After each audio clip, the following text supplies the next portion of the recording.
Hi, good afternoon. I'm Jim Carnes. I'm from Georgia Southern University, the Armstrong campus here in Savannah. I'm from the doctoral program in physical therapy, and I'm here at Savannah State to talk about what physical therapy is, to educate potential applicants who might wish to go into physical therapy. And I'll also be more specific and talk about our program at Georgia Southern at the Armstrong campus. I'm here today, and I'll be back next week, Tuesday, the 12th of March, from 3:30 to 5:30, and I'll be back on Tuesday, the 26th of March, at 3:30 as well.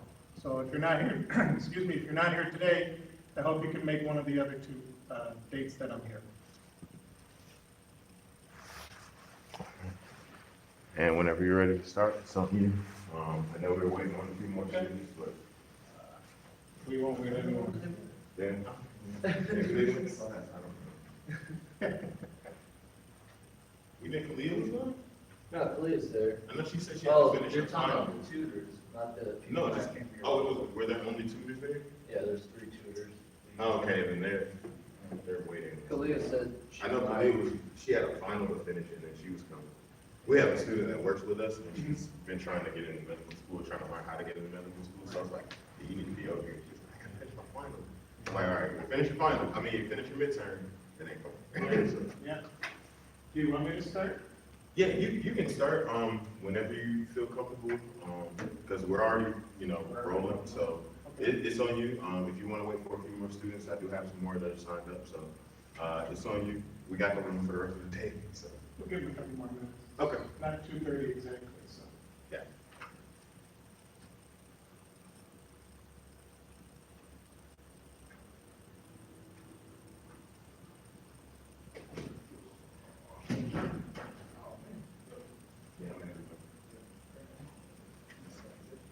Yeah, Mr. James Carnes from Georgia Southern, she was talking about physical therapy program.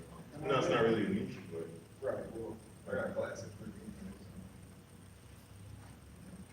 So how are you doing, Dr. Collins? I'm well, how are you? Next. So, what exactly is, as you say, details of your lecture today?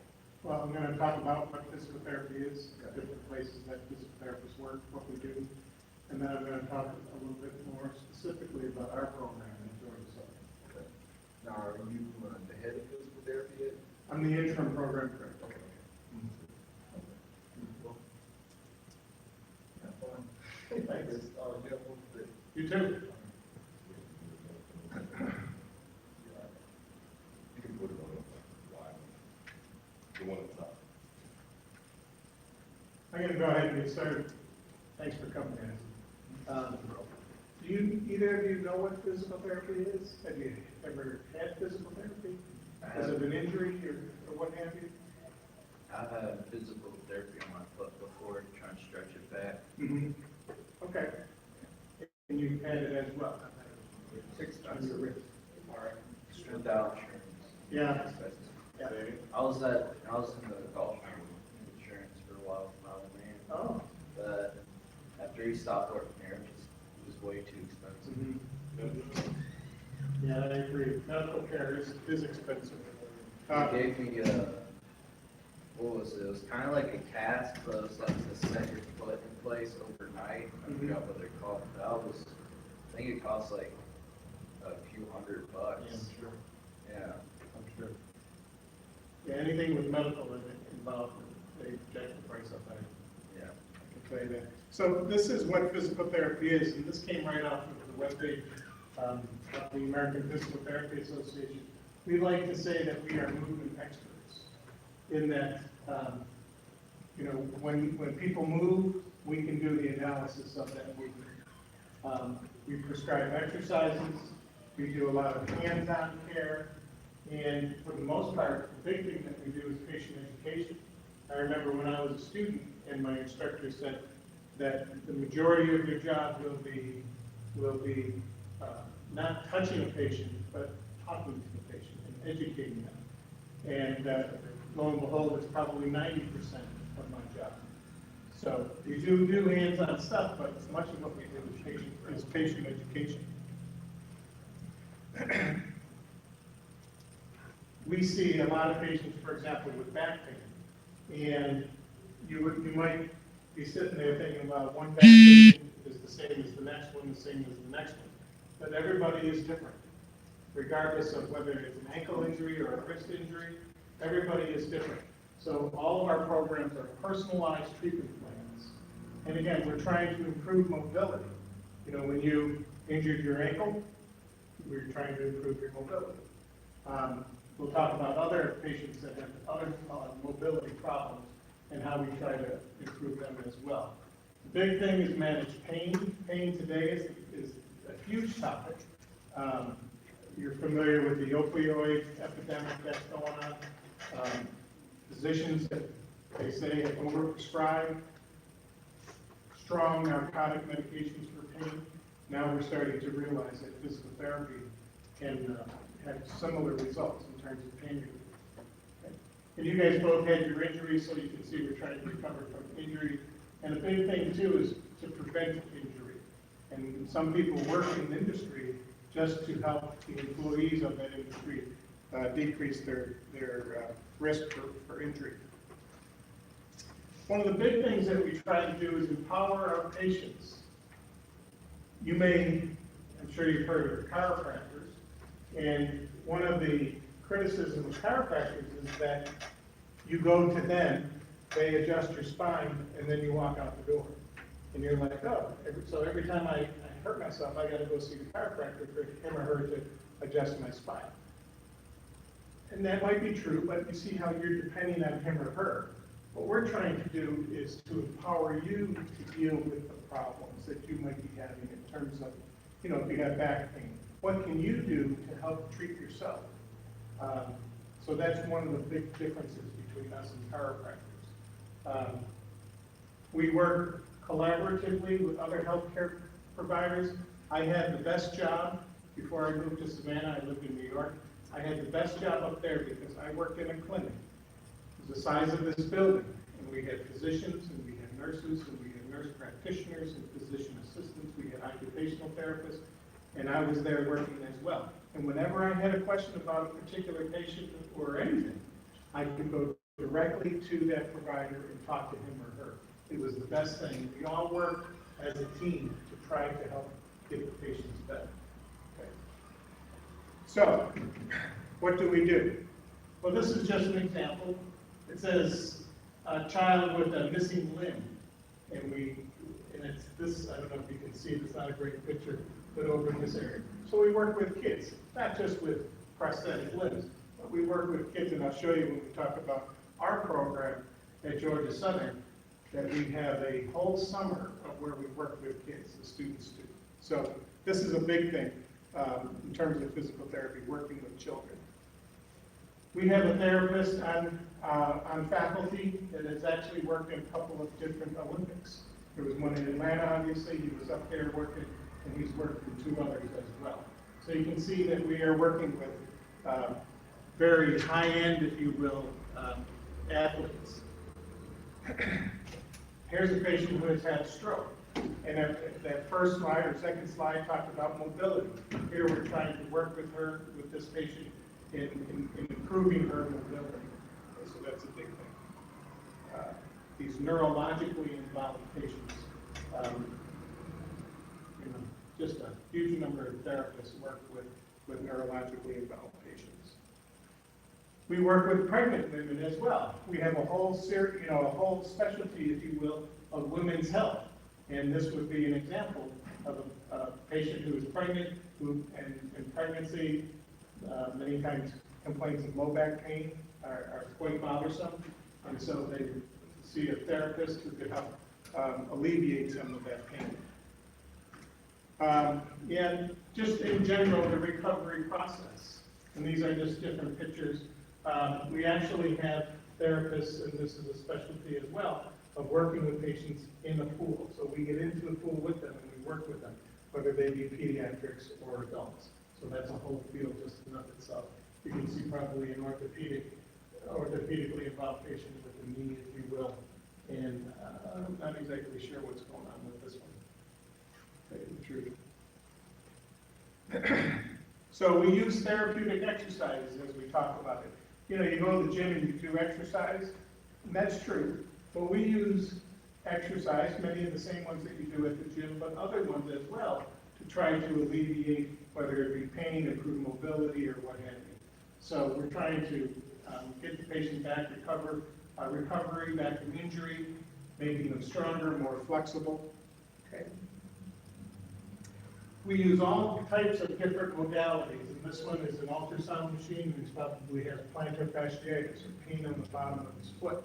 And this therapist is using ultrasound, similar to ultrasound that you hear about pregnant women going to see the fetus.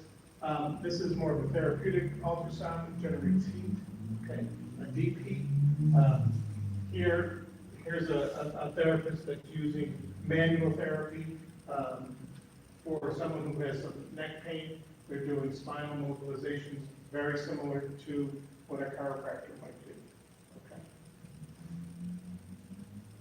So these are all the different things that how physical therapists help relieve pain and assist in the recovery process. Again, one whole semester or a part of the semester, we learn how to do massage, just like a massage therapist might do. There's another one where he's mobilizing the hand, some of the joints in the hand, if you will. So we don't just mobilize the spine, but we can mobilize any joint in the body for that matter. Here's a patient that may have had a stroke, or just due to old age, if you will, is kind of debilitated, so to speak, and they go for therapy. Many times patients who are in the hospital, before they are discharged to home, they might go to a subacute facility where they get therapy, or when they do go home, they might go to get therapy at home, just to try to increase their strength. So strengthening exercises and getting them walking again, learning how to walk, whether they got a stroke or not.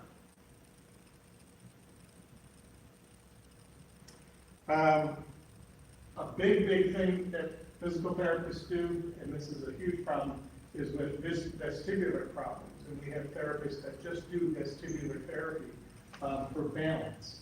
Now, this patient may have had a stroke, I'm not exactly sure, but you can see they're in a harness. They might be on some type of force plate, and the force plate is going to move on them, and so that they don't fall, we put them in this harness. But we're trying to look for the reactions to that instability. Here is just a simple balance, it's called a BAPS board, where maybe this person may have had an ankle problem, who knows? But we can also use it for balance. And then a Swiss ball or a therapeutic ball, I'm sure you've probably seen them. They come in different sizes for different sized people. And we're working on trying to, again, move the surface and see how they react to that. Again, for helping to improve their balance. This patient, again, a big thing that we do is trying to improve their activities of daily living. What are activities of daily living? You name it. From the time you get out of bed in the morning to the time you go back to bed at night, what do you do during that day? Those are your activities of daily living. It could be things as walking, dressing, eating, bathing, things like that. All of those things we can do. I see patients in their home, and they have trouble with all of those activities many times. So we are working together at the home, in the patient's home, trying to improve on those different activities. As I had mentioned before, a couple things before, we help with patient education. So here it is teaching the importance of fitness. Again, a lot of how to properly exercise, if you will, okay? How to avoid their injuries, as I had mentioned before, as well. So these are big things that physical therapists do as well. You can see the ladies walking on the treadmill trying to improve their fitness. Yeah, and I had mentioned before about this individualized program. Again, designing and supervising individualized programs. And it doesn't matter if I see the patient in their home or whether you see them at in the facility or in the hospital. Everything is individualized exercise programs. And the reason that it's so important to give exercise programs to patients, back when I first started doing therapy 30 years ago, you could see somebody, let's say they hurt their knee, whatever it might be. You could see that person from now until, forever, 20, 30, 40, 50 visits, it didn't matter. You were gonna get paid for it. For that same injury today, and probably for the last 20 years, that same injury today, you get 8 visits. But I used to do this 30, you used to come back 30 times, yeah, now you get 8. So you gotta accomplish the same thing. So these home exercise programs are terribly important to get that patient so that they're exercising between the times that they're seeing you. You may only see them, once or twice a week, whereas before you might have seen them 3 or 4 or 5 times a week. So home exercise programs are critical in physical therapy. So where do physical therapists work? Well, obviously a big one is the hospital, okay?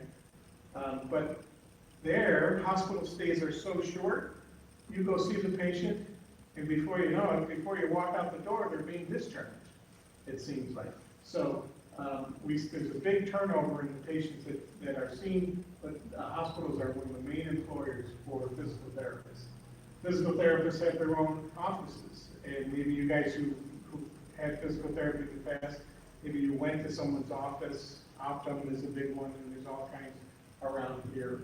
But anyhow, so private physical therapy office. Rehab centers, these are mainly those subacute centers where someone was in the hospital, and they're being discharged, but they're just not strong enough, but they're medically okay, but we just need to get them stronger. So they might be discharged to a rehab facility.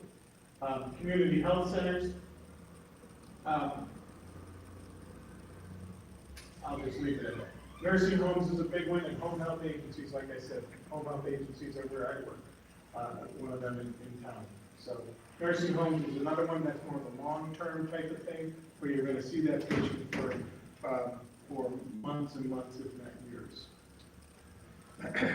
There are some industries that employ physical therapists. A friend of mine who lives in Minnesota works in a big company there.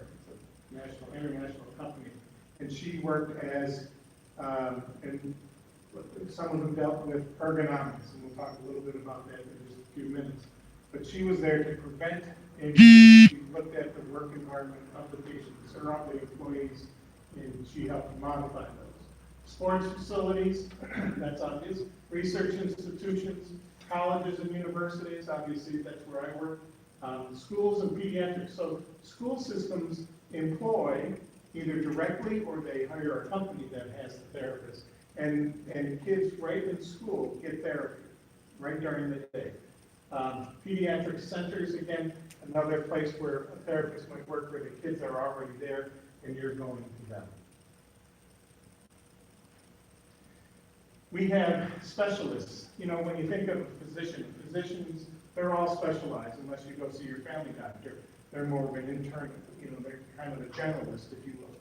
But physicians are all, you have a kidney doctor, you have an orthopedic doctor, you have a cardiac doctor, all these specialties.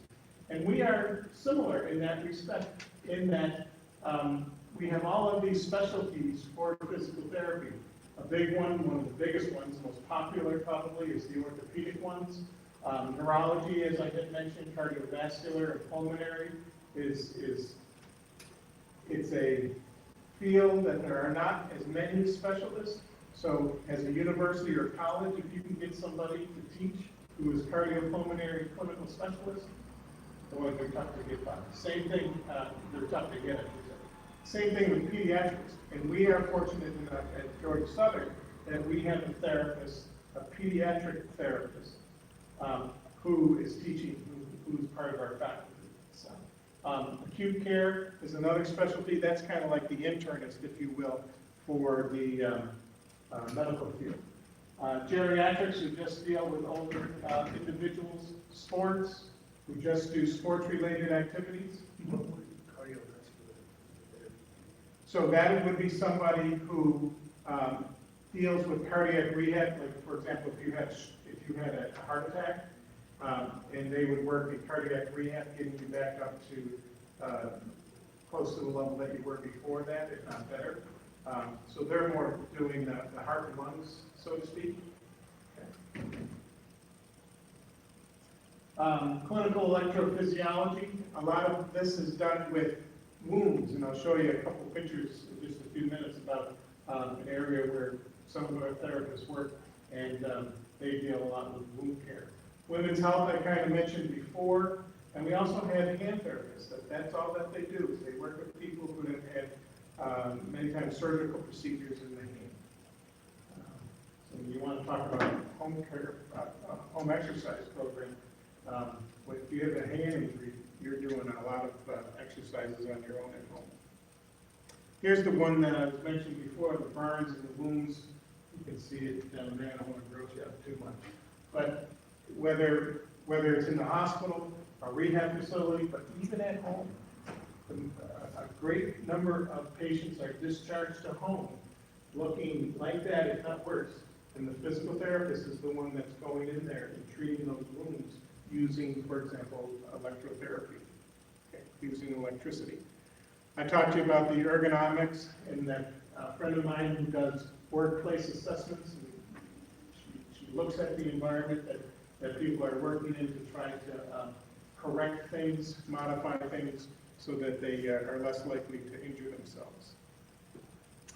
Amputees and prosthetic. This, I know where I came from in New York, the therapists that work at the VA hospital, they saw just, for obvious reasons, saw this huge numbers of amputees, and we had clinic after clinic after clinic. And that's when I was a student, where we learned how to treat patients such as this. Aquatics, as I had mentioned before, you don't need to have a pool. You can have some of these larger tanks, so to speak. And they have some tanks that are from here to the window and like that, and you can actually swim in them. And they push the water towards you so that you're swimming into the current, and you're working. And many of them are for exercise, but they can also be used for different aspects as well. This one actually has a treadmill at the bottom of it, so this person is actually walking on a treadmill inside the water. You might ask, well, why are they doing that? We're using the buoyancy in the water to keep the full weight off of the lower extremities. So they're able to exercise their lower extremities in a weight-lessened environment. So maybe she has bad osteoarthritis in her knees or in her hips or something, and we still are trying to exercise her, or ankles, and we're trying to exercise her, but take some of the weight off. So, any questions so far? So do you guys have any questions about other things besides physical therapy? Maybe you have a question about occupational therapy. Do you know what that is? That's another allied health profession. My wife is an occupational therapist. And we're looking to, look at the feasibility of maybe bringing occupational therapy to Georgia Southern. So, I did have one from a student. They were asking basically about, you mentioned that basically they were telling me how in the industry right now there's cutbacks on how many times you can work with a patient, and I've seen that with my own dad. He's a military vet, yeah. And he's got prosthetic hips, but he's like, well, I have to choose when I'm going to have my sessions because I can only get up to a certain amount before I have to sign a bunch of paperwork and stuff. So I kind of want you to dive into that a little bit more, because I know a big part of the reason why some students want to get into this is because of the niche of it and the amount of money that they are able to make doing something they love doing. Yeah, there's money to be made, and there's jobs to be had. And for the 30 years that I've been into this, that every forecast by the Labor Department that goes out 5 and 10 years out has always had physical therapy as one of their top professions, so to speak, in terms of availability of jobs. But you're right, and that's what I kind of touched on before. When I first started in therapy years ago, you could see patients until, 20, 30 visits. It was not unheard of. For knee injuries, you hear about these anterior cruciate ligament injuries, the ACL, that people blow out in football, and they won't come back for a whole year. Well, they're being seen by their trainers and what have you at the athletic facility, but for you and me, what we used to get 20 or 30 visits, 3 times a week for weeks after weeks after weeks. Now, like I said, you get 8. You get 8 visits. And then maybe you can kind of petition the insurance company and say, he or she's made an improvement, we just need a few more visits. You know what I mean? Can I have 5 more? And they'll say, begrudgingly, they'll say, yeah, okay, we'll give it 5 more. But yeah, everything is driven by the insurance companies. And then when you're done with the insurance, when your insurance has run out, if you will, you're kind of out of luck. So that's why it's so important that therapists provide patients with these exercise programs that they can continue with on their own. So there, you have to sign in right there. There should be a sign-in sheet with your name on it. If not, you can sign it on the top. We're kind of in the Q&A portion, but you can grab a folder, and I don't know if Mr. Carnes would like to revisit some of the stuff we talked about, but if you had any burning questions. We can, if it's okay with you guys, we'll go and we'll talk more about our program, if that's okay. Yes. If I can be a little selfish, we'll talk about our program at Georgia Southern.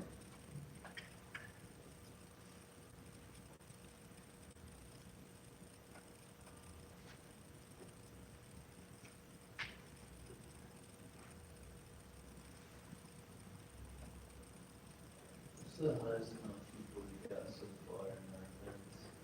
Like 7, 8? No, there was like 13. When are we gonna break that? Bring anything you want. My goal was 20. But what's on my team? Take a blue folder. That's all you got to do. That's the only thing you have. So this is our class that's going to graduate in May. There's 36. We are and have been a doctor of physical therapy. The profession of physical therapy moved to the doctorate. It depends on which school it was, but probably within the last 15 or 20 years. And now all schools give a post-baccalaureate doctorate degree in physical therapy. So you go to school for 4 years as an undergrad, and then you apply to the physical therapy program. So that's them.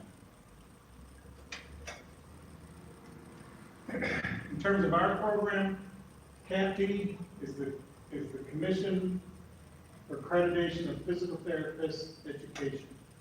So if you were to graduate from a program and they weren't accredited, you wouldn't be able to take the license exam. So each state, you get licensed in each state, but you take a national exam. And so one state, you have to have a certain, this score, another state, you might have to have a different score. But you take a national exam, but you have to graduate from an accredited program. And we are accredited. We are 9 semesters. We start in May, and we end, like I said, the kids are going to graduate in May. So this May, we'll bring in our next class of 36 kids, and they'll start for the next 9 semesters. We have full-time clinical experience. We'll talk about that when we get to the 3rd year. The 1st year is kind of unique. I've taught in other physical therapy programs that our program at Georgia Southern is very unique, and I find it to be much better than in the other programs that I've had. And what I mean by that is that we look at things in a systems way. So our kids are taking an orthopedic class, and they're learning how to do an assessment of the shoulder. At the same time, they're taking gross anatomy, which I teach, and we're doing the dissection of the shoulder. You know, they're learning about the anatomy. They're learning then in orthopedics about how to do an assessment of it. Then we have another class, pathophysiology. They're learning about all the problems that may arise in the shoulder. So we do that throughout the entire body, a systems approach like that. 2nd year, it's more of a lifespan approach. So we look at the older adult. I don't know why we do it this way. We start old and we work our way back to kids. But we do. We start with the older adult. We talk about some of the unique things that affect older adults. Then we go all the way down into the summer, where the entire summer of that second year, before the third year, it's all pediatrics. And I'll show you about that in just a few minutes. As I had mentioned, we take 36 students. We have a very high first-time pass rate. This is one of the things that drew me to Van Armstrong, now Georgia Southern, is this very, very high. So what we're talking about is maybe one kid doesn't pass the exam over the course of 3 years. You know what I mean? So that's not, there aren't very many schools that have that high of a first-time pass rate. Then they take it again, and then they pass it on their second time. So, very high pass rate. How many times do you get to take the test before you're? You get to take it 3, and then you have to do some remedial work. Gotcha, yeah. I don't know if you, I'm sure most of you, not all of you are aware that we merged with Georgia Southern. We used to be Armstrong. But we're not going anywhere. In terms of the merger, it affected a lot of other people, but it didn't affect us for nothing. This presentation that I'll give you about our program is what we provide to students who come to Georgia Southern for an informational session. So they're coming from all over the state, all over the southeast. So you're hearing it. This is exactly what we tell them. I'll talk more about this PT pass in just a minute. So program highlights, here we go. This is what I was mentioning before about that first year while they're learning, and I gave you the example of the shoulder. This is Dr. Andy Beth Mincer, who is teaching one of the orthopedic parts. And then we have an outstanding faculty, I must admit. They come from various backgrounds. We have a gentleman, George Davies, his name is, and some year we're going to have a Mount Rushmore of the sports and orthopedic type of physical therapists, and he'll be one of them. And when I interviewed with Armstrong, now Georgia Southern, 3 years ago, he was on, we did a phone interview, and I said, George, I said, I remember when I was a junior in college, and I went to the Twin Towers in New York City to listen to your talk. I mean, he is older, he's older, but even way back then, people were coming from all over just to hear him talk. So, and we are not nearly all, but we are all engaged in clinical practice. So, Fridays there are no class, there is no class. There are no classes, there is no class. So that's when most of the faculty are out working, and the students themselves are kind of playing catch-up. We'll talk about working as a student in just a minute. Yeah, from day one, we're thinking about getting you into the clinic, what it's like. And we have this first-year class, it's called Case Management, and it is the most unique class in any program in the country, I would say. What we have here is we have a first-year student who's acting as the therapist, and we have a second-year student who is role-playing a particular patient. And the patients could be run the gamut of any medical problem that you could imagine. And this is rather unique in that by the time our first-year students get out into the clinic, their first full-time rotation, which is in the summer between their first and second year. So these kids right now, they're going to be, in May, they're going to be out in the clinic. So this semester, they're taking this class. And that first clinical, when they go out in May, I don't want to say it's easy, but it's much easier because of the experience that they gained here. So it's rather unique. No other, so this is a first-year student working with a second-year student. No other school that I know of has such a class. These are when they go out into the clinic, as I had mentioned before. So they're going to go out in May, our first-year students at the end. Now, this isn't the first time that they've been out, because in the very first semester, in the summer, they've actually gone to the ICU and spent a day in the ICU. They've gone to a cardiac cath lab, you know, the people that are having a heart attack, and they go in and they stick the balloon in their arteries, they blow it up. That's the catheterization lab. Our students are in there observing that. So they're, you know, that first couple, 6 weeks, they're in there watching. So they've been out in the hospitals, our kids just got back from a week-long, our first-year students just got back from a week-long rotation. So this is not the first time, but this is their first full-time. Then they come back, they spend the whole second year with us. That second year summer, they are in the pediatrics, but then they leave. During their third year, for the most part, they're out in the clinic the whole time. They're doing two 11-week rotations. And these are individualized placements. When I was in school, we had a lottery. So we all would pick numbers, and if you had a good number, and it was your turn to pick, you could pick the best clinic that was available. The one that you really, really wanted to go to. I wanted to go to Texas. I was up in New York. I wanted to go to Texas. I had good numbers, so my first two clinicals, at that time we did 3. My first 2 clinicals, I was down in Texas for both of them, for my first 2, and then I went to Pittsburgh for my third. We don't do that at Georgia Southern. We don't have a lottery. What we do is we have the students working with our director of clinical education and talking and going back for months and months and months about where they want to go and trying to get placed there. So this is much more of an individualized thing.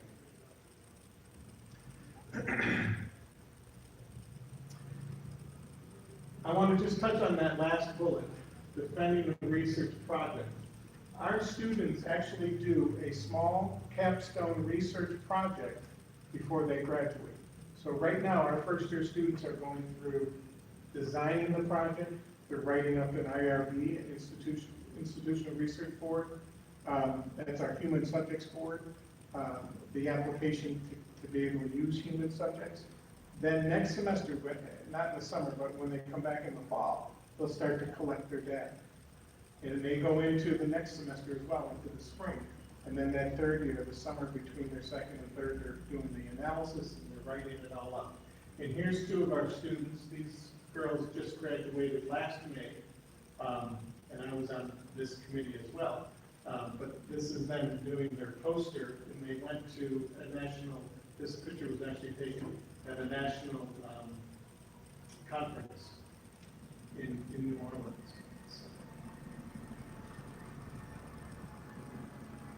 We have a biodynamics lab. The official name is Biodynamics and Human Performance.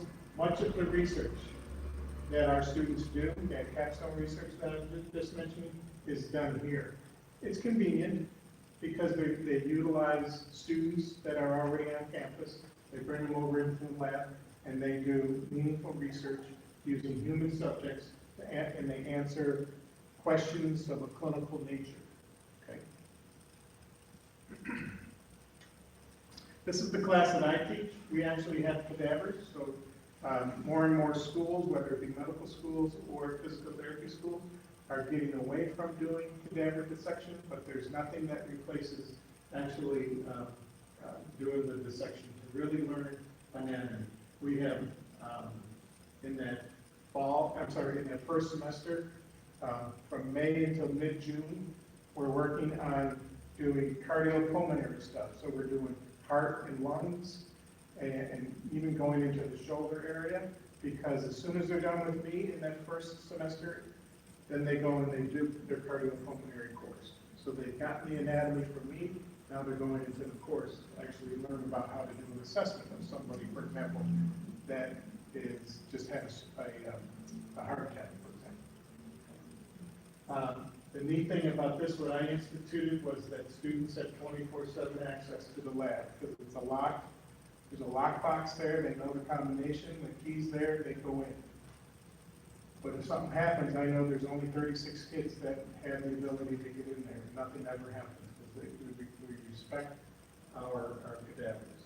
But the neat thing about this is that not everybody learns from 1 to 5 on Monday and Wednesday, you know what I mean? They need that extra time on the weekends, for example, or in the evenings to go into the lab. So So there's our lab. This is that summer of pediatrics, and this was last summer. I know you can't see the face of that well, but they all got together. And this gentleman right here is a vendor who donated all of the equipment that the students use. You can see some of it here, some of it up there. His company donated all the equipment that all the students use with the kids. And now we're gonna go ahead and buy it all from him this semester. So he was nice enough to let us use it for last summer. And by having that pediatric physical, faculty member, I'm telling you, we're really blessed to have somebody that, as opposed to having to try to find somebody, bring a pediatric therapist off the street, so to speak, that's working here or working there, to have our own in-house is quite a blessing for our program. Here's our students, and I showed you that other student, the other picture of the students here a moment ago. They were here, either one of us. They went to that what we call a combined sections meeting and this is where our students have gone just over the last few years. But here's some pictures of some of them with their posters at these meetings. So this was class of just last year, 2018. So those capstone research projects, they're not just kind of like, I don't care, I want to get it done, but they're meaningful. So when you submit an application to present your poster at these meetings, they don't know that they're students.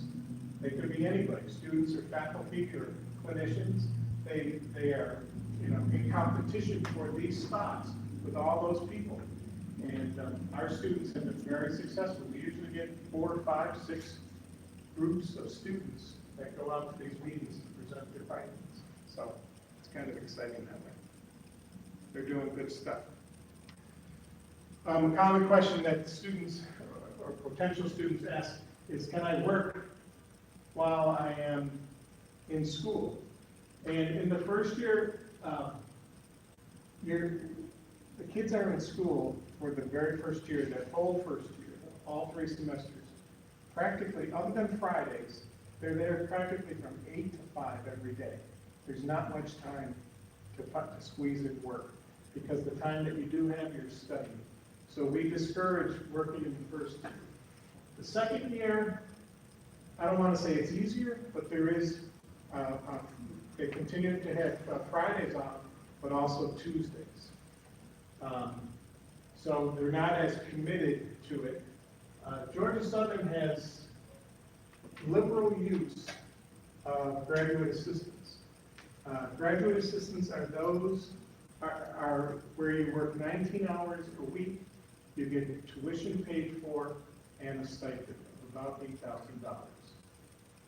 And all of our students, maybe that's too strong, most of our students who want to be a GA are hired in some respect.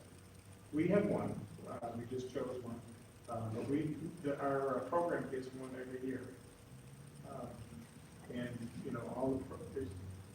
there's all kinds of opportunities on the Armstrong campus. So, third year you can't work, almost impossible, more so than the first year, because third year you're on the plane.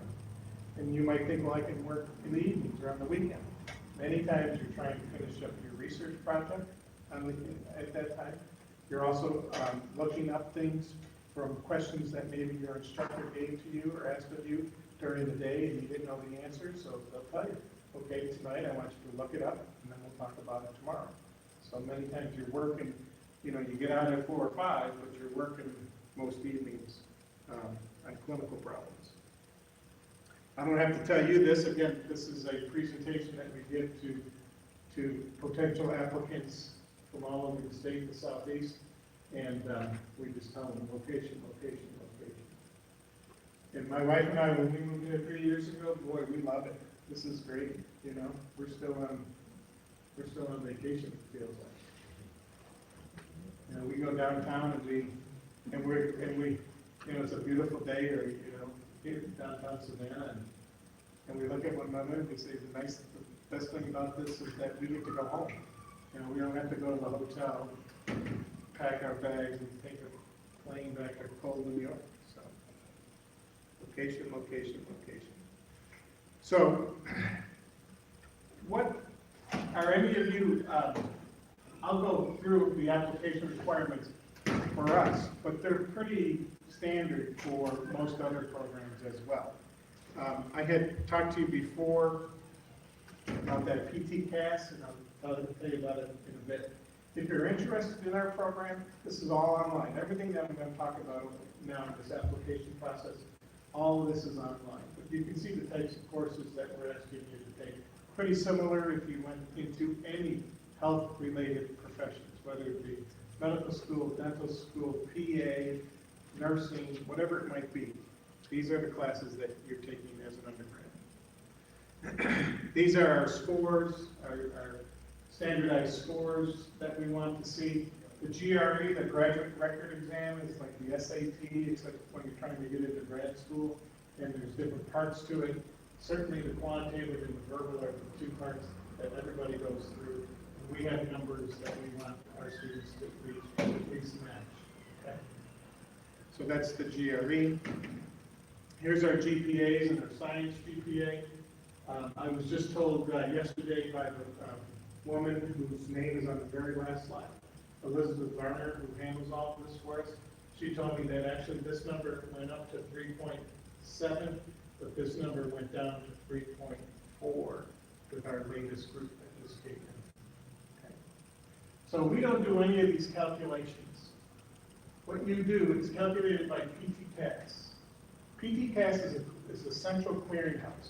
So anybody that wants to go into physical therapy, you apply to PT-CAS, and then they send your application to all the schools that you want to go to. And of course, remember when you took the SAT and you wanted to send it to you wanted to send it to 3 different schools, and they gave you the first 2 or 3, but anything after that you had to pay. It's just like this. They don't even give you a free one. You got to pay for it wherever you want to send it. But it's a central clearinghouse, and they do all the calculations, which is nice for us because we don't have to do anything. They'll calculate your overall GPA. They'll calculate your science GPA.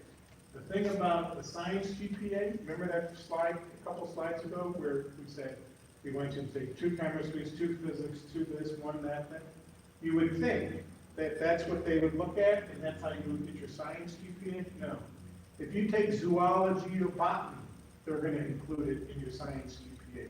If you take any biology, any chemistry, organic chemistry, you don't have to take organic chemistry for us, for any PT school, for that matter, I believe, or most PT schools.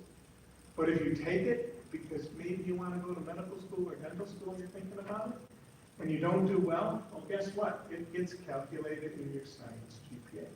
But I'm going to PT school. That's not needed. I don't need to do it.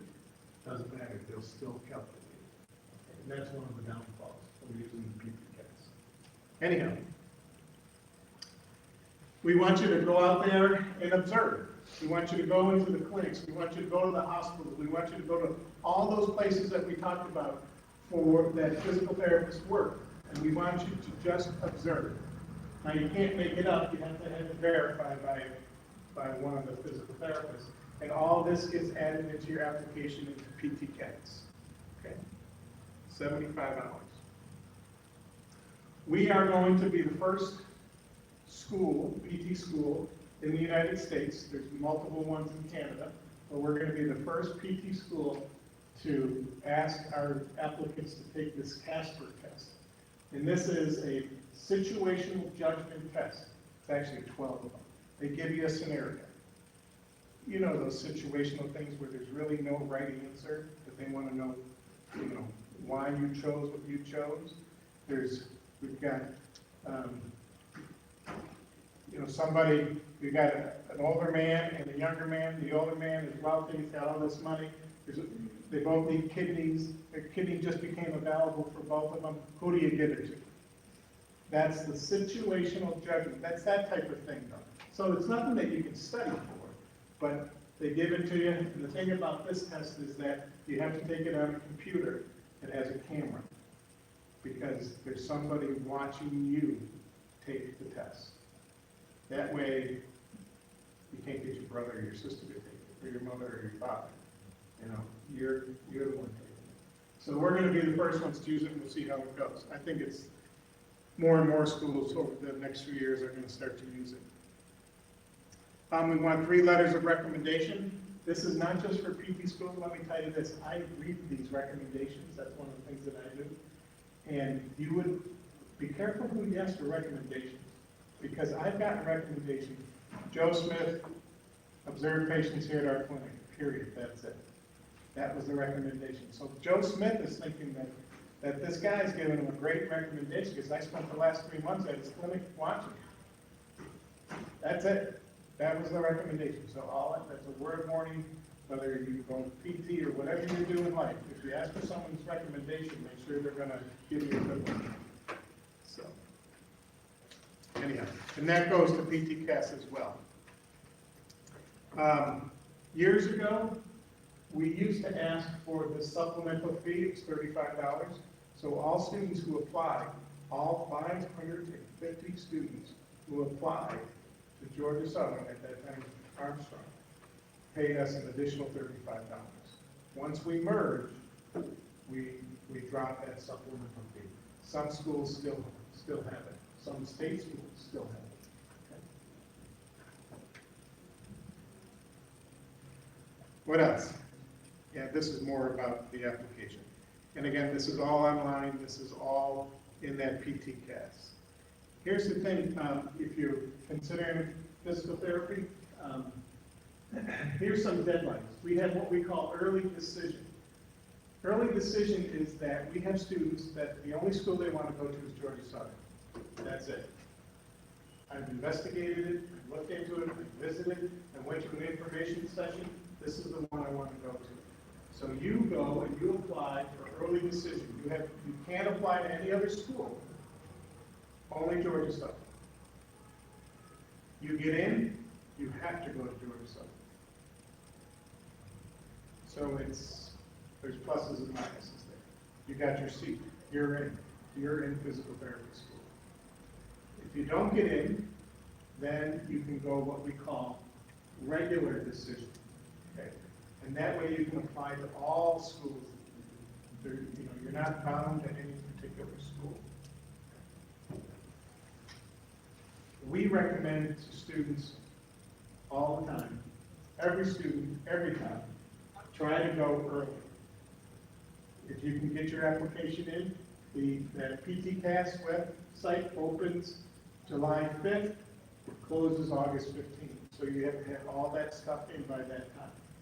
You can see the regular decision, it's open a little bit longer, I think mid-September, October 1st, I'm sorry. And then what we'll do is, whether you're regular or early decision, we will do an interview. We will take what we consider the top numbers of students, applicants, and bring them in for interviews. And we let the people in early decision know in September that they got a spot. Here, usually the latest is the first week in January. So that's what we do. But all schools have early admission, all schools have regular admission as well. Yep. So what do? Well, we do kinds of lots of things. Here is, in fact, it's going to be March 30th is a Saturday. Our PT club sponsors a 5 and 10K road race on campus. And one day I was talking about this, and I said, "Oh, we did this. This was my first year in Savannah." And I said, last year I was way over there, so I could barely see this. I said, "Last year I brought my 2 dogs, and then I'm still looking at this. I'm still looking at it. I said, wait a minute, that's bad." So someone had taken a picture of us, and we were walking the race. So anyhow. George Davies, that gentleman that I spoke with before, he takes his class out to Tybee, and they do a gait analysis, because it's easy. They do, the weather's okay, they do it in the afternoon, but it's easy to get footprints, so they're measuring the stride length, step length, the width, all kinds of things that they measure, and because it's so easy getting somebody's footprint on the sand, so they do it out at Tybee, spend the afternoon there. kind of fun thing to do. This is Dr. Brinkman, David Brinkman. He looks like he's either blonde or bald. He's actually bald because at that time he shaved his head for cancer research or something like that, money. He got donations to shave his head. In fact, one of our students did the same thing. This was from a few years ago, but this is an old patient of Dr. Brinkman's that he brought in from the hospital because he works at St. Joe's as well. That's what we do. We try to bring in as many real people as we can so that you can see real deficits as opposed to made-up ones. Our students are quite involved in intramurals. All the intramurals sports they participate in, usually most of them are co-ed, so the guys and the girls can play together. So that's a nice thing. Georgia Southern has developed and continues to develop a unique relationship with Fort Stewart, and this is a captain who is no longer there, but he just left a year ago. But he, and this is a faculty member of ours, Dr. Nancy Henderson, the two of them came up with a program to educate educate the soldiers on injury prevention. It's a 6-week program, and it's getting ready to go national. That's how big this is. It's called SAPO. It's a tactical athlete, if you will. I'm not sure what the acronym stands for, but it's more for like the tactical athlete. And these are some of our students that from last year that assisted in this. So they would get up real early, they'd be to Fort Stewart by 6 a.m., and they would be teaching classroom stuff as well as out in the field stuff with the soldiers. It was really a neat thing. Dr. Henderson also goes to Costa Rica. When she was an undergraduate student, she was a Spanish major, so she knows how to speak Spanish quite well. And they go down to Costa Rica every year, and they learn about, they bring the students. And these are not just PT students, but these are nursing students and radiology students and all kinds of other health-related students. They go down to Costa Rica and work in the clinics there. So as I had mentioned, this is Dr. Elizabeth Varner, who is our admissions person, and her name and number and all that is on our website as well. So if you have any interest in our program, I encourage you to look at it. I have my card up here that has our website is listed. You can call me if you would like, and I'll answer any of your questions as well. And any of the students that might be watching online are welcome to contact me as well. But I want to thank you for coming, for showing up. It was nice. Okay, thanks. Do you guys have any questions about anything that we talked about, whether it be PT or about our program? Well, I just wanted to know, Yep. what do you think would be the best undergraduate major at Armstrong to pursue in order to look better for the PT program? Yes, we have, our undergraduate program is rehabilitation sciences. A lot of this stuff up here has Department of Rehabilitation Science. So the physical therapy program, if I could, we have a Department of Rehabilitation Sciences. And under that are 2 programs. One of them is the doctoral program in physical therapy. So we offer an undergraduate degree in rehabilitation sciences for students who would like to go into any health-related profession, whether it be PT, PA, occupational therapy. Yeah, so that would be one that many of our, I think we have one bio for chemistry students, but all the others who are Armstrong, Georgia Southern students in the PT program all went through rehab science. You're welcome. Okay, so really anything, any questions that you might think of, if you know anybody that is interested that may not have been able to come today, I'll leave my card up here. You're welcome to give it to him or her. But thank you again for coming. I appreciate it. And also, do not forget, there's going to be 2 more presentations about physical therapy and physical therapy at Georgia Southern. The second one's going to be Tuesday, that's next Tuesday, March 12th from 3:30 to 5:30. And is Dr. Brinkman going to be here? He's supposed to come with me. Okay, so, there will be another, representative coming, and the third presentation is gonna be Tuesday, March 26th. That is after spring break, from 3:30 to 5:30. So, you're more than welcome to come to another one if you come up with some more questions or anything like that. Also, please feel free to bring other students with you. They don't necessarily have to be cost majors or STEM majors, but we wanna know who wants to be a part of, these programs, because it's a good opportunity. And like you said, this is the same presentation that you give up and coming, students at Georgia Southern / Armstrong. So, the fact that he's coming to you guys, giving you his card, wanting to meet with you, make sure you walk up, introduce yourself, shake his hand, all that good stuff. We have prizes available, prizes or giveaways, I'm sorry, available from, Georgia Southern's Physical Therapy and Rehabilitation program. Lip balm, lip balm. Yeah. So these winners that we have up here. It goes from 70 to 30 in like 2 minutes. So, and then also we have a prize pool where if you would like to spend for one of the STEM Success Center prizes, you can. Other than that, feel free to go, enjoy your weekend, and we will be seeing you guys around. Take the flyer with you. That way you remember. Would anyone like to spend the prize? I kinda fixed it this morning, Kinda just fixed a it. little bit. Kinda just, So you can spin and just, don't either way, just don't take your hand off. See, it works. I mean, Kinda. yeah, kinda, sorta. Hey. Okay, you got a portfolio. Justin, go see if I got any portfolios in that back. If I don't have the thing that you won on me, I have some in my office, so just kind of remind me.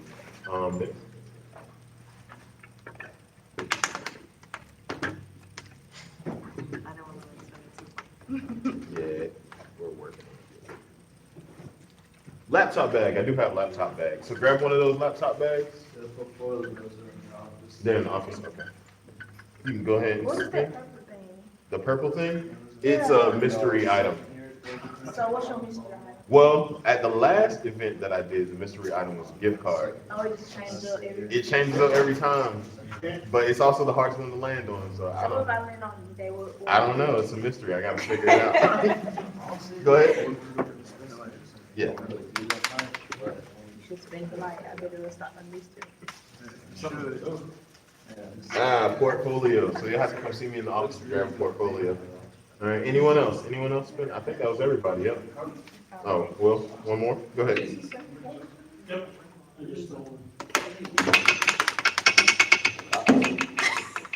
What the heck out of My that? sister's just now in the medical. Portfolio, okay, so you have to come by the office and get the portfolio. But feel free to grab some. I'm probably gonna grab one of those stuff. I appreciate it. Great, thanks. Thank you guys for watching. If you watched.